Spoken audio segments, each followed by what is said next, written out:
আসসালামু আলাইকুম। Half KG বেগুন থেকে 2টা বেগুন ভাজি করেছিলাম, আর একটা বেগুন ছিল, ওই বেগুনটা কেটে নিয়েছি। আর কয়েকটা দেশি আলু কেটে নিয়েছি।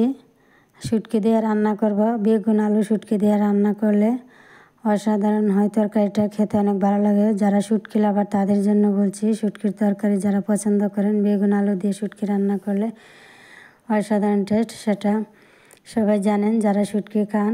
তা আমি ভালো করে আলুগুলো আর বেগুনটা ধুয়ে নিচ্ছি। যেহেতু আলুর মধ্যে মাটি থাকে, তাই ভালো করে 2-3 বার করে ধুয়ে একটা ছাঁকনিতে উঠিয়ে নিয়েছি। আলু আর বেগুন ধোয়া হয়ে গেছে। আর আমি আলু বেগুন দিয়ে রান্নার জন্য নিয়েছি কিছু দেশি শুটকি। তো শুটকিগুলো এখন আমি ধুয়ে নিচ্ছি। দেখুন, সব ধরনের শুটকি রয়েছে, বেলে শুটকি, সাপিলা, চাঁদা। তো সব ধরনের শুটকি, এগুলো যেহেতু দেশি মাছের শুটকিগুলো ধুয়ে নিয়েছি ভালো করে।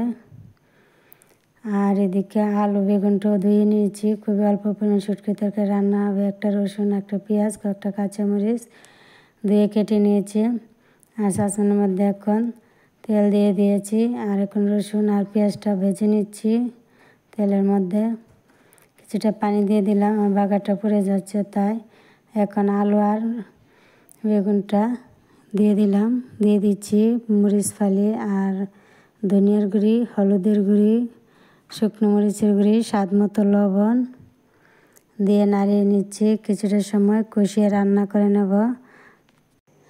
কষানোর মধ্যে আলু আর বেগুনটা সেদ্ধ হয়ে যাবে। তো কিছুক্ষণ সময় জাল করে নিয়েছি। দেখুন, এখন আমি শুটকিগুলো দিয়ে দিচ্ছি। শুটকিটা দিয়ে আর বেশি রান্না করতে হবে না, যেহেতু আলু বেগুন সেদ্ধ হয়ে গেছে। এখন কিছুটা পানি দিয়ে দেব। কষানোর মধ্যে আলু আর বেগুন সেদ্ধ হয়ে গেছে। এখন পানি দিয়ে 2-4 মিনিট সময় জাল করে নেব। তো এর মধ্যে তরকারি রান্নাটা হয়ে যাবে। শুটকি আলুর তরকারিটা, এই তরকারিটা আমার খুব বেশি ভালো লাগে। খুবই অসাধারণ হয় খেতে। বেগুন আর দেশি আলু শুটকি দিয়ে রান্না করলে এর স্বাদ যে কত, সেটা যারা শুটকি লাভার তারাই বলতে পারবেন। শুটকি তরকারি যারা পছন্দ করেন তাদের কাছে হয়তো এই তরকারিটা অনেক পছন্দের একটা তরকারি। তো আমার কাছে এই তরকারিটা অনেক পছন্দের একটা তরকারি। তো কিছুক্ষণ পর পর আমি নাড়িয়ে চাড়িয়ে তরকারিটা নামিয়ে নিয়েছি। দেখুন, খুবই অসাধারণ টেস্ট হয়েছিল খেতে। তো শুটকি তরকারিটা আমার খুবই পছন্দ। আর আমরা বোনেরা সবাই শুটকি তরকারি পছন্দ করি। আমার আব্বাও শুটকির তরকারি খুব বেশি পছন্দ করে। তো শুটকির তরকারি আমার ছেলে মেয়ে খেতে চায় না। আমার ছেলে মেয়েকে শুধু আলুগুলা বেছে বেছে দিতে হয়। তো ওরা ছোটো মানুষ, এখনও কোনটা কীরকম স্বাদ সেটা ওরা এখনও বুঝতে পারে না।